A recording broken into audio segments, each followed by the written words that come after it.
Funding for the Department of Homeland Security will expire this week. To allow a shutdown of these critical functions would be an abdication of one of our primary duties as members of Congress.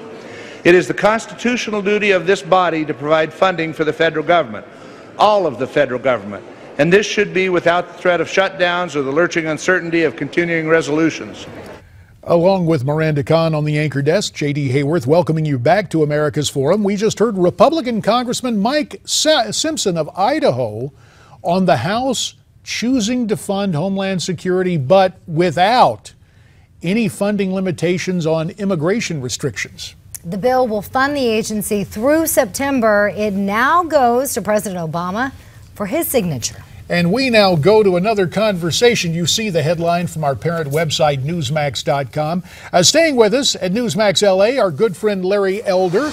And we go in depth now with the former governor of Arkansas, former radio talk show host, and perhaps former and future Republican presidential candidate Mike Huckabee, Skyping in from Dallas.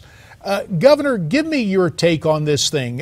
It was headlined, and a lot of grassroots conservatives think that Speaker Boehner and 75 Republicans caved on this, with, 165 Republicans saying no to funding Mr. Obama's illegal and unconstitutional amnesty. Where do you stand? You just hit the important part. What the president did was illegal and unconstitutional. And when I hear somebody say, well, we have to fund this because it's our constitutional duty, I want to scream out and say it's your constitutional duty to hold the president accountable to the Constitution, for heaven's sakes.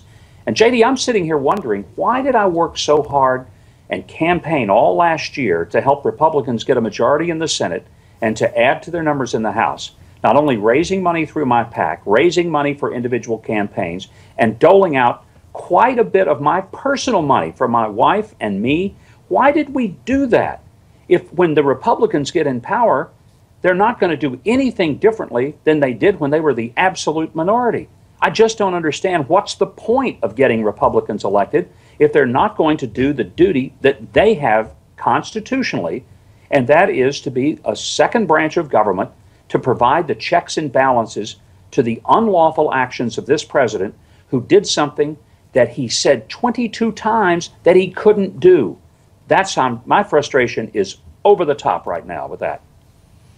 Governor, devil's advocate, I would imagine John Boehner would say something like this. Of course what the president did was illegal. Of course we don't like it. The bottom line, however, is that the media are against us. If the government is, quote, shut down, we're going to get blamed. God forbid anything bad should happen while the DHS has been shut down. We'll be accused of being weak on national security. And come 2016, we lose the election. We may even lose our majority in the Senate, and we'll perhaps even shrink our majority in the House. All of that is what we're facing for something for which John Boehner does not think it's worth dying on a hill for. What about that argument, Governor?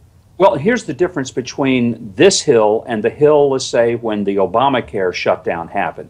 The big difference is that we weren't dealing with, at that point, a truly constitutional crisis. We were dealing with a political dispute, a legislative dispute, and there was clear division about that.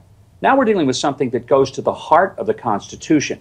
Members of Congress are not sworn in to make sure that they don't offend the media.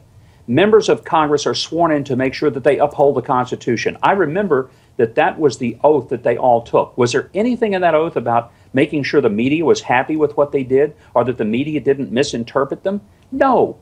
They swore to uphold the law and the Constitution. When you have clear violations of both the Constitution and the law, then I don't care what the media thinks about it. Congress has a duty, an obligation, a moral obligation to do the job they're getting paid to do. And if they're not going to do it, then resign, let somebody go up there and take the heat from the media. But my gosh, we can't succumb to the media every time. We're afraid of them.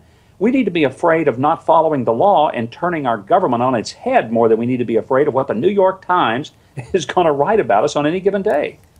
Are you afraid about what Newsmax may say about you? Well, we're gonna turn the heat on. Governor, where do you stand on the issue of immigration right now? 30 seconds on this one, Mike. Okay, well, you've given me a very short time to answer a complex answer, but it's real simple.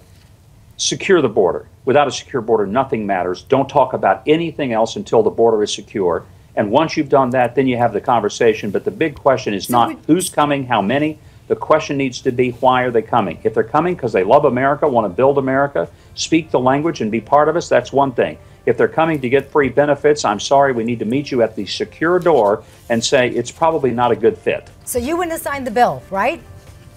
I would not sign a bill that gives amnesty. Heavens no, that's illegal. More with Mike Huckabee after we step aside for this quick timeout. Stay with us now on America's Forum.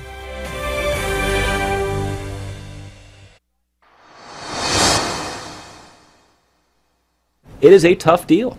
It requires them to roll back key aspects of their nuclear program. It requires them to abandon what we know, despite their protestations, has been an objective of at least some government leaders in Iran, which is to develop a nuclear weapon. And we know it will require them to submit to the kind of inspections measures that they have previously resisted. So it is a tough deal. There is a reason why some people in Iran may say no, but it would clearly be in the best interest of the international community if Iran says yes. White House Press Secretary Josh Earnest defending the president's proposed nuclear deal with Iran. This after Prime Minister Netanyahu warned against that deal in no uncertain terms during his historic speech to a joint session of Congress. Let's continue our conversation now with former Arkansas Governor Mike Huckabee. Also in on the discussion, Larry Elder from Newsmax LA. So we got that reaction from the White House. We also saw an irritated President Obama. But on the Hill, Mike, Democrats called a press conference, quote, a response to the Prime Minister's address. Do you know of any time in our history when either party has taken time to formulate a response to a sovereign leader who is our guest?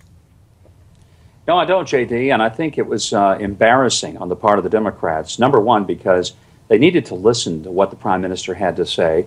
He's talking about not just the security for the state of Israel, he's talking about the security for the United States of America against a country that has been a state sponsor of terrorism, that has vowed to take over America both publicly and privately, that has never made a deal that it kept, that held American hostages for 444 days, that does its terrorism under its own flag and with its government officials. And for this president to act with such petulance because he didn't like the way that the invitation was issued, it showed a level of both petulance and arrogance that was frankly embarrassing. And for the Democrats to trot out and to not really defend the policies of doing a deal with the Iranians, but just disagreeing with the methodology of the speech was just disgusting. One other thing I point out, I just got back from Israel, J.D. I was there last week. I visited with the Prime Minister while I was there. One of the things that I don't think people here fully understand is that if they think Bibi Netanyahu was coming to the United States because it was bolstering him politically back home in advance of the Israeli elections, then it shows their absolute ignorance of what's happening in Israel right now, because this speech is not helping him in Israel. He made this speech at great political risk to himself because he truly believes that Iran represents a clear and present danger to the state of Israel. Now, Governor, I was called hysterical a couple of segments ago for raising this issue. So at the risk of sounding hysterical, how did we go from being in 2008 when virtually all the presidential candidates were saying the same thing? A nuclear-armed Iran is unacceptable ever. How do we go from that to 10 years to a one-year breakout? What the hell happened? Well, I'll tell you what happened, Larry. What happened was this president has become hell-bent on trying to make a deal with the Iranians so he will leave something of a legacy other than a completely botched Obamacare, which looks like will now be likely totally gutted by the Supreme Court when it comes time for it to be renewed this June. I think that the president is really not looking at the long-term consequences, and it's not only the immediate reality of Iran having nuclear capacity, it's what happens to the rest of the Middle East.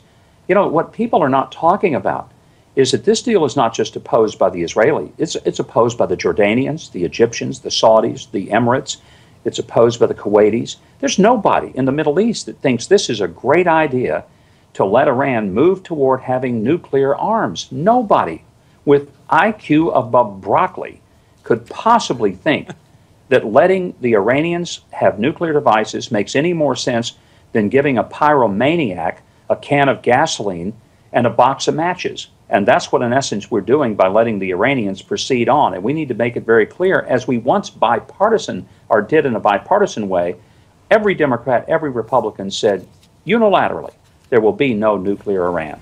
10 seconds, Mike. When can we expect an announcement from you about the presidency? Well, I plan to make a decision, as I've always said, this spring. So we're getting close to it. But as cold as it is right now, it clearly ain't spring yet. Okay, come on back. Make the announcement here. America's Forum continues after this.